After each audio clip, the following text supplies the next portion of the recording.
écoutez Radio Ma'arif.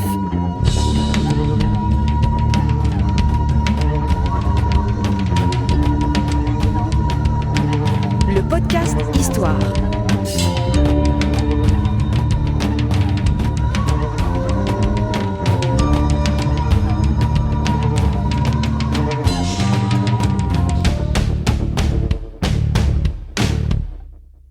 Le podcast Histoire est produit avec le soutien de Maroc Télécom. Bienvenue sur un nouveau podcast de Radio Ma'arif. On est avec Mustafa Qadiri, l'homme que l'on ne présente plus. Salut Mustafa. Bonjour. On parle d'histoire aujourd'hui. Oui, ça fait longtemps. Hein. Ouais, tu trouves ? Oui, depuis que tu as sorti le livre, on n'a pas enregistré. Hein. Je voudrais d'abord te tirer mon chapeau, te remercier, te féliciter, et puis surtout aussi, de t'encourager à continuer, parce que Zakaria Boualam, c'est tout un chacun de nous, dans l'espace public, le marocaine moyen, qui n'ont pas fait d'études d'histoire poussées, mais n'en ont pas besoin, c'est une spécialité, mais en même temps connaître quand même l'essentiel de cette histoire, les grands moments de gloire ou de faiblesse, les choses, spécifiques ou bizarrement spécifiques qui renvoient à notre histoire et à notre identité. C'est quelque chose de fabuleux. J'espère qu'on aura la suite, en tout cas, à mon avis. Eh ben, écoute, on va pas basculer dans l'autocongratulation réciproque, mais sachez, chers auditeurs, comme Mustafa Qadiri a lu ce livre avant sa sortie. Donc, s'il y a des bêtises dedans, on est deux à les avoir écrites. Non, moi, je suggère, comme je fais avec des gens qui me demandent mon avis, je corrige entre guillemets, c'est pas de la correction, c'est regarder juste la cohérence du récit. Ça se limite pas à la correction. Le fond de ce que j'ai raconté, c'est en grande partie, c'est le résultat des podcasts que j'ai enregistrés. Absolument. Donc c'est bien vous, toi, beaucoup et d'autres, je vais pas dire tous leurs noms, mais vous connaissez les podcasts histoire, qui ont donné la matière qui a servi de base à ce livre. Enfin, c'est ce que je dis dedans d'ailleurs. C'est pas, j'ai pas étudié l'histoire du Maroc. J'ai raconté l'histoire de quelqu'un qui vous écoute, qui me ressemble d'ailleurs, mais c'est ça l'histoire. Ils sont à peu près 3 millions. J'espère que parmi eux et parmi elles, il y aura des gens aussi qui vont prendre l'initiative par rapport à ce qu'ils savaient, et par rapport à ce qu'ils ne savaient pas, par rapport à ce qui les a surpris. J'espère qu'on aura d'autres livres. Et c'est pour ça justement que j'ai fait Zakaria Boualam, c'était pour pouvoir mettre en scène les surprises, les découvertes par rapport à ce qu'ils croyaient savoir, par rapport à ce qu'ils voient aujourd'hui. C'est ça un peu l'histoire. C'est l'histoire de quelqu'un qui découvre. Plus que l'histoire du Maroc, c'est l'histoire de quelqu'un qui découvre l'histoire du Maroc. Et oui. Et puis t'as fouillé dans l'intro, tu le dis d'ailleurs, t'as écouté les podcasts, mais aussi t'as fouillé, t'as acheté des livres, t'as regardé, t'as été sur le web pour un peu confirmer, vous etc. nous avez blitzouna, comme disent les Rayman. Vous nous avez intoxiqués. Merci beaucoup donc pour ça. Et parle-nous de sujet du jour, s'il te plaît, sans plus attendre, à savoir les protections consulaires. Oui, c'est un volet qu'on n'a pas abordé. On en a parlé en filigrane. Il est un peu partout, mais il est jamais le sujet unique d'un podcast. Ouais, c'était la grande brèche un petit peu de la souveraineté du Maroc. 19e siècle. On va y revenir un petit peu sur les origines et puis rendre hommage quand même au chercheur, historien, grand professeur Mohamed Kenbib, qui a consacré une thèse et qui nous a vraiment gratifié de plein de détails. Parce que quand on fait l'histoire, justement, c'est l'ensemble des éléments qui ont participer d'une manière directe, indirecte, soit les facteurs internes, soit les facteurs externes, ce qu'on appelle l'endogène et les exogènes. Et on va voir comment les Européens vont toujours arriver à s'entendre sur notre dos à partir de cette défaite d'Isly, la conquête d'Alger, l'arrivée des Français qui sont devenus nos voisins. C'est comme ça qu'ils parlent. Après avoir remplacé les Turcs, comme ils disent dans leurs écrits, ils nous parlent en voisins. Ils ne nous parlent plus en Européens qui regardent de loin et qui ont des frontières plus ou moins lointaines. Mais non, ils parlent avec le Maroc en voisin et donc l'optique et la perspective changent. Alors c'est la toile de fond globale du 19e siècle. 1830, l'arrivée des Français comme voisins, et 1844, la défaite d'Isly. Et l'autre voisin, espagnol, côté, l'espagnol, 1859, la défaite, la guerre de Tétouan.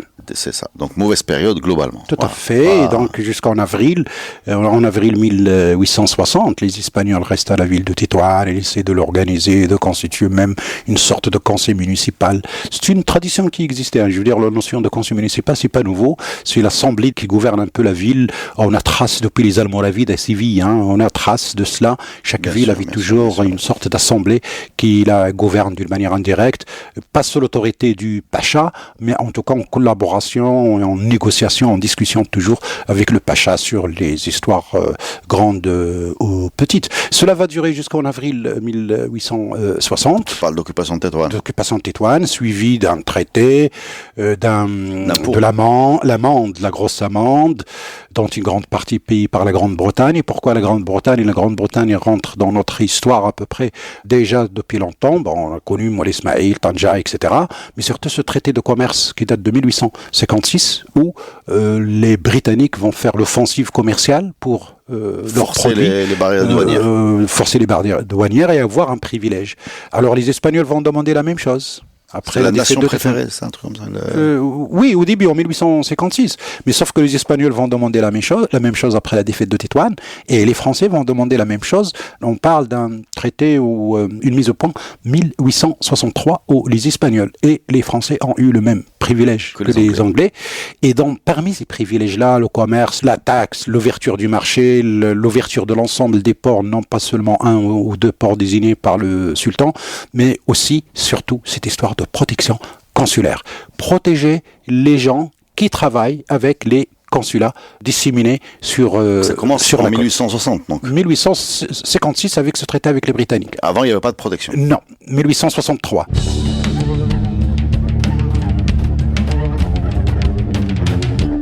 On va rentrer dans le détail de ces protections, mais tu parles de l'Espagne, de l'Angleterre et de la France. De la France. Mais je sais qu'il y avait même des Danois, des protégés danois. Ça va venir après, d'accord. Ça va venir après avec ce qu'on appelle la Convention de Madrid en 1880. D'accord. Donc on est en 63. Il y a le droit de donner des protections à ceux qui travaillent avec les Français. Avec en général les cuisiniers, le personnel de maison, les deux gardiens, le secrétaire éventuellement, le chaouche. Et puis ça s'est développé, ça s'est prolongé jusqu'aux agents commerciaux, c'est-à-dire les gens qui font du commerce au nom d'une maison européenne, de représentants les courtiers, par exemple. Qu'est-ce que le Français a gagné à donner une protection consulaire à un Marocain cuisinier?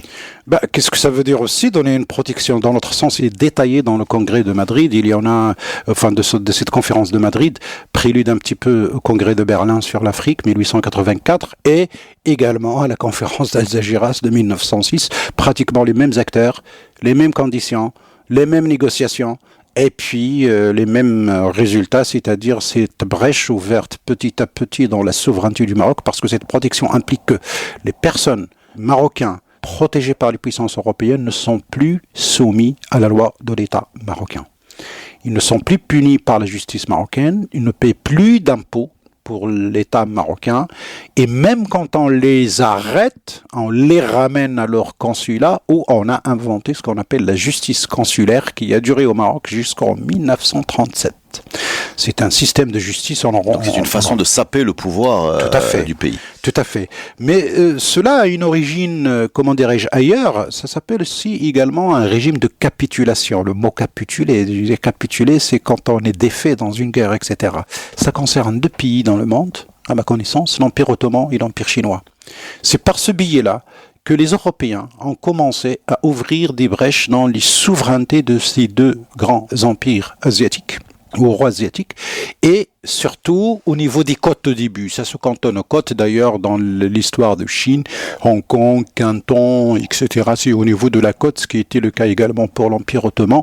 Ensuite, ça s'est développé petit à petit, surtout par exemple au Moyen-Orient. C'est par ce biais-là que les Français se sont déclarés protecteurs des chrétiens. La Russie s'est déclarée protectrice des chrétiens orthodoxes.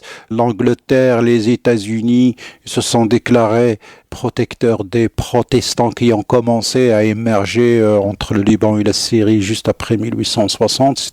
C'est même plus proche de nous, hein, quand la guerre de Yougoslavie intervient. Les interventions sont là pour protéger les Serbes de Bosnie, donc, ou bien même Poutine, même les Russes.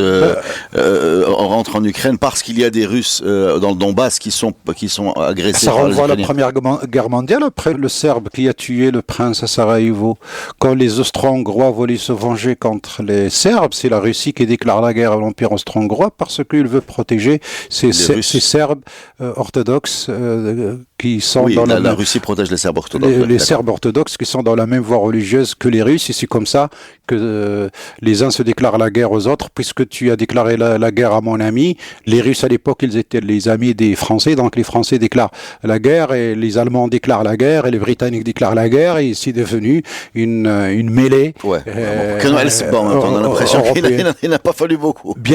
Bien sûr, parce que justement, c'est toute l'accumulation des différents problèmes que les puissances européennes sont en train de rencontrer entre elles par rapport à la conquête du monde. Par rapport à leur impérialisme. À leur impérialisme, justement, c'est le mot que j'allais utiliser, parce qu'à ce moment-là, on a ce qu'on appelle le stade suprême un petit peu du capitalisme, qui n'en était pas un peut-être, puisqu'on a connu d'autres stades supérieurs. Mais en tout cas, Lénine. Mais surtout, cette confrontation sur beaucoup de champs. Sur l'Afrique, sur l'Asie, sur les ressources, sur la Méditerranée. Et puis, on prend ces histoires religieuses comme des bons prétextes, d'excellents prétextes qui cachent derrière, au fait, des relents de cet impérialisme, de ces compétitions quand même, surtout économiques. Parce que c'est pour ça qu'on va revenir à nos protections. C'est la protection des agents qui travaillent avec les consulats, ça se développe en protection des gens qui travaillent avec les sociétés de commerce.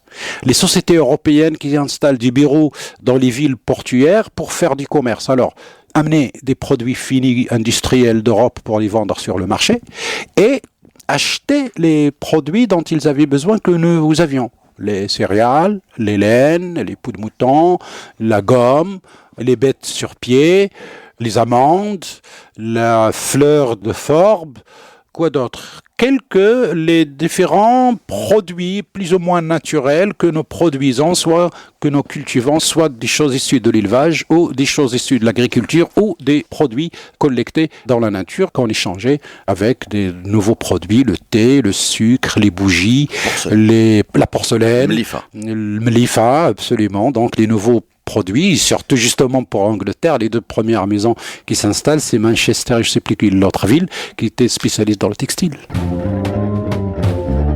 Donc, on a ce traité avec l'Angleterre en 1856, ce traité avec l'Espagne et la France de 1863, et on arrive à la conférence de Madrid 1880, une conférence qui va durer 3 ou 4 mois. Ça s'est passé à peu près entre le 19 mai et le 13 juillet 1880 à Madrid, et elle fait suite quand même à une tentation.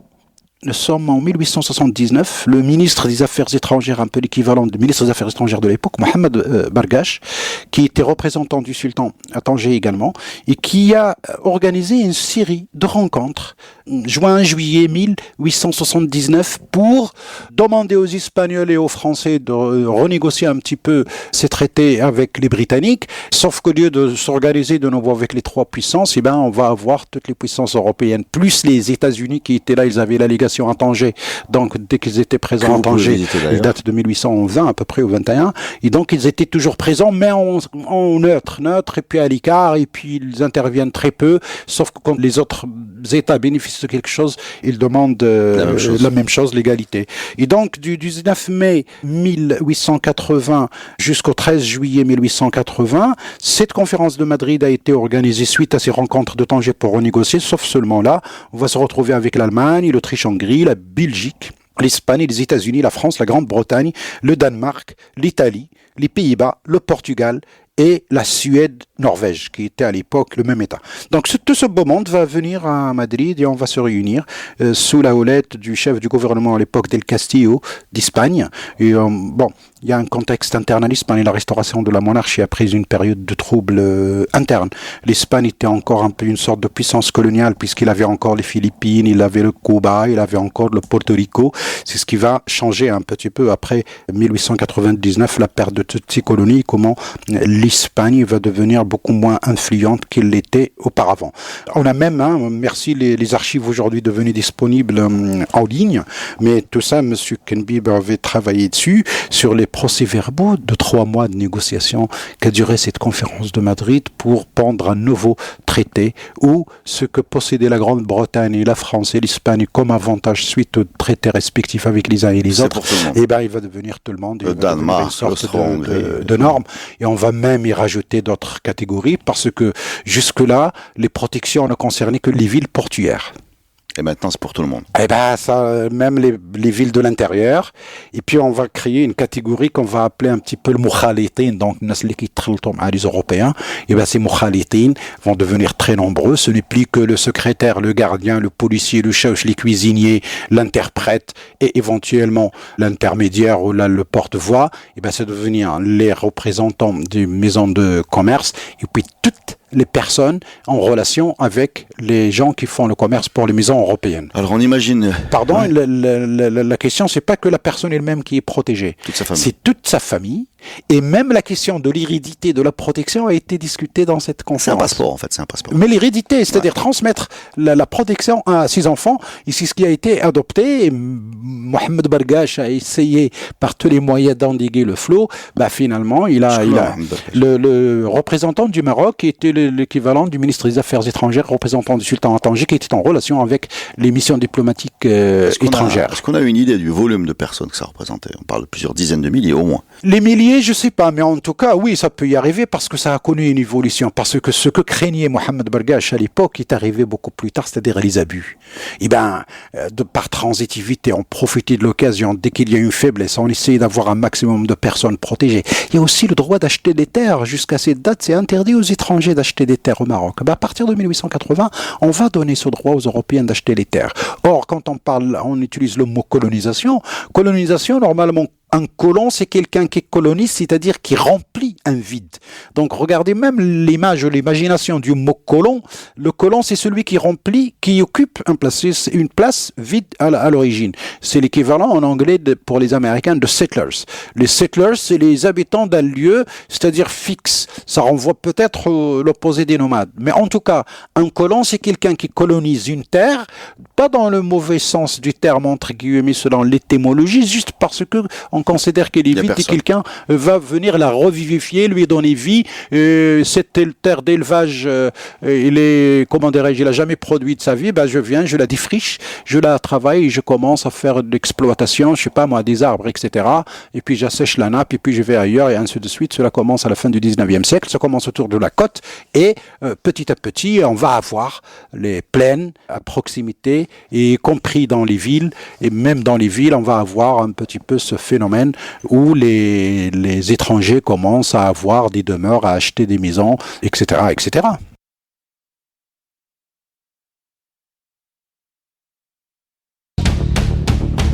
Donc on a compris que ces protections étaient une façon de saper l'autorité du pays, une façon détournée d'entamer une sorte de colonisation. Mais pourquoi ces protections avaient un grand succès auprès des Marocains? Parce que je crois savoir qu'elles ont même fait l'objet d'un trafic et que les gens les réclamaient, quoi. Bien sûr, c'est ce que cherchaient les Européens. En tout cas, on avait dit que c'est l'ouverture de la brèche dans la souveraineté, parce qu'on connaît le principe universel d'aujourd'hui sur la territorialité des lois. Même les étrangers devraient être soumis à la loi marocaine. Ben non, c'est pas le cas. Même les étrangers sont soumis à la loi de leur propre pays quand ils sont au Maroc.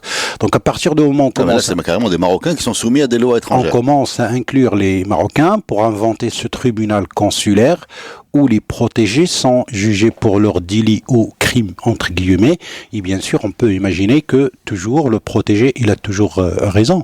J'ai dit tout à l'heure, même quand il est arrêté quelque part dans la plaine ou à la campagne pour un délit quelconque, il est arrêté par les autorités marocaines, mais il est remis à son consulat.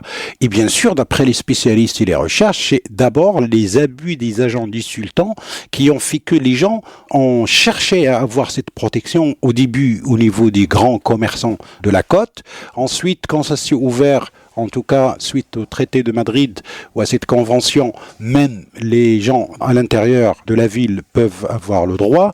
Le ministre Bargash avait insisté que quand même les agents du Marzen, c'est-à-dire les qaïds, les chirs, etc., ne devraient pas être inclus dans cette catégorie. C'est écrit noir sur blanc, mais avec le temps, jusqu'au début du XXe siècle, je veux dire, beaucoup de monde a réussi à obtenir cette protection par le biais d'une relation commerciale quelconque, soit l'achat, la vente, la relation avec un commerçant européen sur des histoires de commerce ou d'échange, et ben ça devient un protégé de facto, même s'il n'a pas le titre, puisque justement on a 10 cas où ça a été relevé. J'ai pensé par exemple, regardez, jusqu'à pratiquement 1904, les Britanniques grosso modo essayaient de défendre la souveraineté marocaine. Ils en avaient un intérêt, c'est pas pour les beaux yeux du Maroc, mais quand le ministre de la guerre de Moulay Abdelaziz, après la mort de Bahmad, le fameux Mehdi Menbhi, est parti en mission diplomatique en Angleterre, et d'ailleurs on a un tableau qui reproduit le personnage, et la première des choses qu'il fait, il commence par demander la protection anglaise. Et je crois qu'à partir de ce moment-là, le ministre de la guerre, le personnage numéro 2 de l'État après le sultan, puisque ça se passe après la mort de Bahmad, c'est lui qui a donc le ministre de la guerre n'est pas soumis à la loi marocaine. Il demande en tout cas la protection britannique. Il ne va pas durer très longtemps dans son poste parce qu'il va se casser les dents sur l'histoire de Bouhmara. Et puis il va partir à Tanger en exil. Il va y rester jusqu'aux années 30, même aux années 40, je crois, où il meurt. Mais c'est devenu le personnage principal du Makhzen. Il part en mission diplomatique pour essayer de demander l'aide des intérêts marocains. Il commence par demander la protection. Pour les British, c'est un peu cuit. Nous sommes à peu près avant 1904, et c'est en 1904 qu'ils s'entendent avec les Français par l'accord cordial, et à partir de ce moment-là, les Britanniques ne défendent plus la souveraineté marocaine. Côté français, dans ce contexte-là, je veux dire, l'introduction de ce système de protection, essayer d'avoir le maximum possible de commerçants, d'agents, de courtiers, licenceaux, comme ils disent, toute personne en relation directe ou indirecte avec une maison de commerce française, pour eux, c'est le voisin, parce que le rêve était à un moment donné carrément de couper le Maroc en deux et de faire une voie ferrée à partir de l'Algérie vers l'Atlantique, c'est-à-dire carrément au sud de l'Atlas par le Tafilalt, il disait, c'est-à-dire casser cette territorialité, souveraineté, découpage, etc. Ça, c'est noté dans les PV de Madrid sur les discussions bilatérales comme ça entre les représentants des différents pays. Et puis pour l'anecdote, c'est le vice-amiral Jaurès qui représentait la France dans ce congrès, le propre frère de Jean Jaurès, le plus connu. C'est lui d'ailleurs qu'on va retrouver en 1900, je crois que ce 1900, le bombardement de Casablanca, c'est le vice-amiral Jaurès, je crois, qui était le chef des escadrilles à partir de Tanger ou quelque chose comme ça. En tout cas, le vice-amiral, parce qu'il était sénateur, il était en politique et en même temps il était vice-amiral de marine, donc il participe d'une manière directe à cette histoire du Maroc au moment où son frère, un peu plus tard, après vers 1912, peut-être avant la signature du protectorat, même après, il prononce des discours où il s'oppose complètement à cette conquête, mais pas parce que il aimait le Maroc, il avait dit juste parce que il y a un contexte pour la France qu'il fallait éviter, surtout cette concurrence avec l'Allemagne, la crainte, alors que il n'a jamais prononcé mot sur l'Algérie ou d'autres colonies françaises. Ce bombardement de Casablanca se réalise à partir d'un navire qui s'appelle le Sheila. C'est pas le Galilée. Il y a le Galilée de Sheila. D'accord. Non, il y a plusieurs. Il y avait pas qu'un seul bateau, parce que je veux dire. Donc sachez juste que la rue Galilée de Casablanca, qui se trouve au quartier Gauthier, n'est pas un hommage à l'astronome, mais au navire qui a bombardé la ville. Il existe toujours. Il y a une rue Galilée. Oui. Enfin, peut-être je crois qu'elle s'appelle Taha Hussein. Je pense qu'elle a été échangée, mais en fait, c'était l'hommage à ce bombardement et non pas. Taha Hussein, ça va. Je m'attendais à un nahwiste abbaside bagdadien. Bon, bref, oublions ce grammairien. Voilà.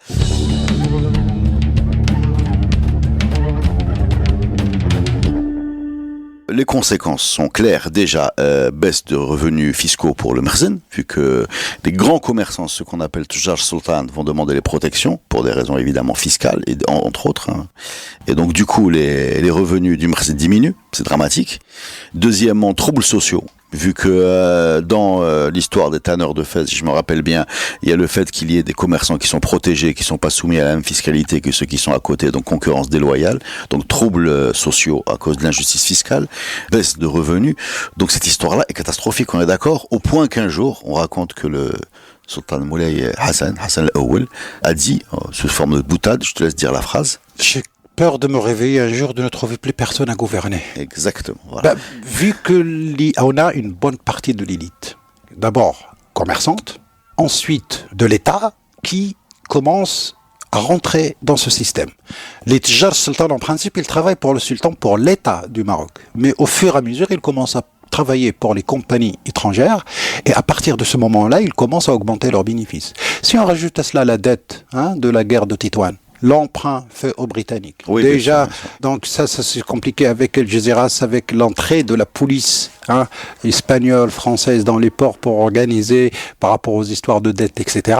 Je veux dire, la dégringolade annoncé se fait par étapes, et dans tout ce beau monde, l'entente de l'ensemble des puissances européennes sur le dos du Maroc, et surtout en essayant de trouver des modus vivendi, parce que la tension était très palpable au niveau des pays européens. D'ailleurs, quelqu'un à la conférence de Berlin, je crois que c'est l'Espagnol ou l'Allemand, avait même dit ces histoires d'Isoisis, comme ils appelaient ça, c'est quand le Maroc a protesté contre la conquête des oasis de Touet dans l'actuelle Algérie, va nous mener à une guerre européenne. Et bien, ils ne s'étaient pas trompés, parce que les compétitions entre les pays se faisaient sur le dos un petit peu des intérêts du Maroc, qui restait indépendant dans la région, que ce soit par le sud côté Mauritanie, ou que ce soit par l'est côté Algérie. L'objectif était complètement de casser ce dernier État souverain et d'avoir la main sur les ressources et bien sûr les privilèges au niveau de l'export, dans l'attente de passer au protectorat. Donc on peut imaginer que de système de protection individuelle jusqu'au protectorat. Au début, je disais que cela a duré jusqu'en 1937 pour la Grande-Bretagne et dans le cas du Maroc.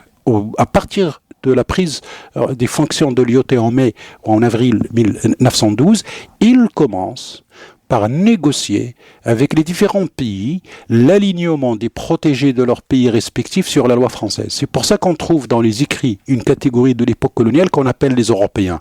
Les Européens, c'est une catégorie juridique.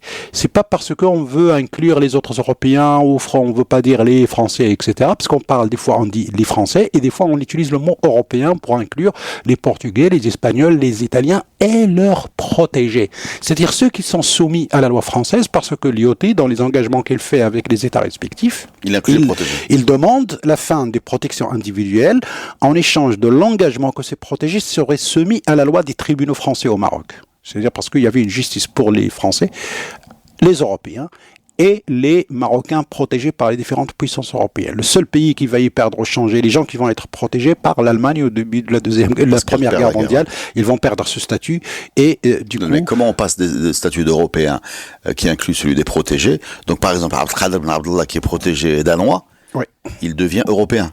Il devient dans la catégorie des Européens parce qu'il est soumis à la justice française. Quand est-ce qu'il va perdre ce statut? La justice française? Oui, quand est-ce qu'il va perdre ce statut d'Européen? Parce qu'il n'a plus Abdelkader Ben Abdallah. Non, avec l'indépendance, c'est fini. D'accord, donc ça va durer jusqu'à l'indépendance. Jusqu'à l'indépendance, bien sûr. J'ai dit l'Angleterre. Donc en 1943, il y avait encore des Abdelkader Ben Abdallah qui étaient européens. Soumis à la loi française. Ah d'accord, donc ça va traîner tout ce temps-là. On a des protégés marocains britanniques jusqu'en 1937 soumis à la justice consulaire britannique. Et des protégés américains? Non, les Américains, par contre, ils ont tout accepté de Madrid, sauf la justice, justement. Les Américains, bizarrement et curieusement, ils voient les choses à l'envers des Européens. Eux, ils ont considéré que leurs propres protégés peuvent être soumis à la loi du Marsden sans problème. Bien sûr, ils étaient derrière pour les protéger, pour les soutenir et essayer d'avoir, des sentences beaucoup plus légères. C'est par exemple le cas de quelques personnages clés dont on trouve aujourd'hui les noms des quartiers, comme Benjdia ou la Benemsik, paraît-il, ils étaient des protégés américains soumis à la loi du Marsden, mais en même temps, ils ont eu énormément de terres qu'ils ont revendues par la suite aux différents colons qui se sont installés dans la ville de Casablanca. Donc, j'ai dit que l'Angleterre avait gardé ce système jusqu'en 1937. C'est à ce moment-là que la France et l'Angleterre discutent. Et donc, les Français ont continué à protéger des Égyptiens en Égypte et les Britanniques ont continué à protéger des Marocains au Maroc. Et bien, en 1937, ils ont mis un terme à cela pour que les protégés marocains soient soumis à la loi française et les protégés français soient soumis à la loi anglaise en Égypte. Enfin, un transfert, un mercato, quoi. Oui, en quelque sorte. Prends les tiens, je garde les miens. Ouais. C'est pour ça qu'on a de nombreux nationalistes, par exemple, qui ont émergé au début des années 30, que la France n'a jamais osé toucher ni arrêter, parce que pour arrêter un Marocain qui est protégé britannique surtout, il fallait demander la permission et le faire avec le consulat britannique. On a des exemples? Oui, mais le Hajj Mkouar, il est resté, le Hajji, de cela. On a des noms qui sont restés protégés britanniques, parce que Hajji, il part en Palestine faire des études avec un passeport britannique. Donc, il crée la presse, etc. Il a une liberté de mouvement extraordinaire. Il critique le colonialisme français. Il critique la France, mais on n'y touche pas, parce qu'il faut l'aval du consulat britannique. Or, c'est hors sujet. Et donc, ces protégés ont continué à militer dans ce qu'on appelle le mouvement nationaliste. Ceux qui n'étaient pas protégés ont eu Azfel par le Pacha al-Baghdadi de Fès en 1930. Azfel, c'est les coups de fouet qu'ils ont eu, par exemple Mohamed Belhassan al-Wazani, je crois, et quelques autres qui ont eu droit à Azfel parce qu'ils n'étaient pas protégés. Mais les protégés, on n'osait pas y toucher, donc du coup, ils avaient une marge de manœuvre assez extraordinaire pour pouvoir revendiquer l'égalité ou en tout cas la part des indigènes. Quelque chose de paradoxal quand même, que dans le fait que tu aies une protection étrangère te permette d'être nationaliste au Maroc en étant plus libre.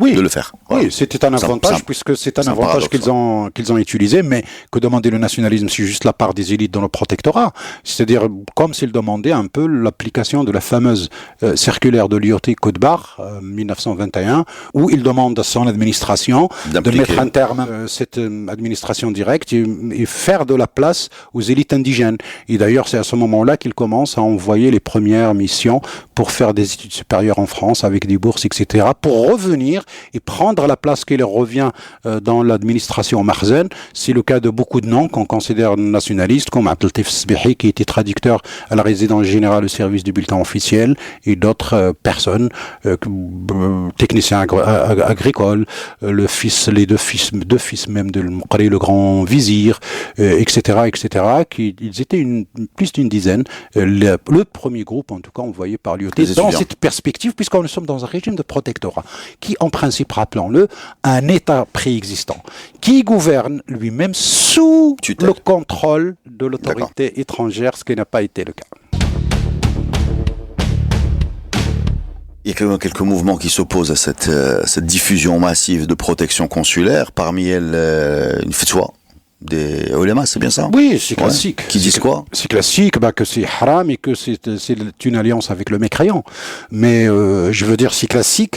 Les oulémas, ils sont contre toute nouveauté comme Ataï, el Qawa, etc. Et donc là, ils voient effectivement de leurs propres yeux comment un pan de la société leur échappe, parce qu'ils sont ces ulama en principe. C'est des gens connectés également aux Oumana, la mine de Marsa, les gens qui s'occupent des recettes et des dépenses, les Oumana du Marzen, je veux dire, c'est des connexions familiales, et bien sûr, ils voient... Les Oumana, le pluriel de Amin. L'Amin. Amin Moustafad, celui qui s'occupe des recettes, en tout cas, qui tient la comptabilité et qui fait rentrer de l'argent et qui renvoie à la caisse centrale. Donc, les ulama qui s'y opposent certainement, on n'a pas d'exemple de ulama qui sont tombés dans le système de protection, de protection, mais parce qu'ils n'étaient pas commerçants. C'est surtout les gens qui font du commerce qui vont être privilégiés, les courtiers, les intermédiaires, les gens qui leur achètent, je sais pas moi, le gars qui va jusqu'au Moyen Atlas ou Tafilat pour acheter de la laine et la ramener à un port ou à une grande ville comme Faso Marrakech pour qu'il arrive jusqu'à Jdida, Souira, Asfi, Tanjal, Arayesh, Massa, Boujdour, etc. Je veux dire, c'est pour ça que d'ailleurs les Français ou les Européens d'une manière générale demandaient à ce que le commerce soit valable dans tous les ports pour essayer également d'échapper aux Omanas, parce que là où il n'y a pas la mine de Sultan, tu peux payer la taxe que tu veux et moins cher, et bien sûr même en contrebande. Merci beaucoup, Mustapha, pour ces éclaircissements. Alors, je pense que comme moi, vous avez pensé depuis le début de ce podcast à un parallèle avec ce qui se passe beaucoup plus près de chez nous et tous les gens qui cherchent un autre passeport, une double nationalité, une carte de séjour. C'est quelque chose qui résonne aujourd'hui, qui résonne quand même à nos oreilles. Voilà. Oui, mais ça protège pas parce que la loi elle est territoriale aujourd'hui. Je veux dire, les Européens, même les Européens. Non, bien sûr, cette protection consulaire est plus grande que ce oui, puisqu'elle s'applique chez toi. La loi est territoriale, quoique pour le tourisme, on n'applique pas les lois marocaines. Ça, c'est un autre sujet. C'est un autre sujet, mais toutefois, ça résonne quand même. Je suis désolé, il y a une petite résonance. C'est pas une comparaison qui marche à 100%. Mais dans cette façon de chercher un besoin de sécurité, quelques avantages par rapport à un système dont tu estimes qu'il te traite un peu durement, il y a cette résonance. C'est un sujet, ça. Merci beaucoup, Mustapha. Merci à vous. Et à la prochaine pour un nouveau podcast, les amis. Merci, Radio Ma'arif.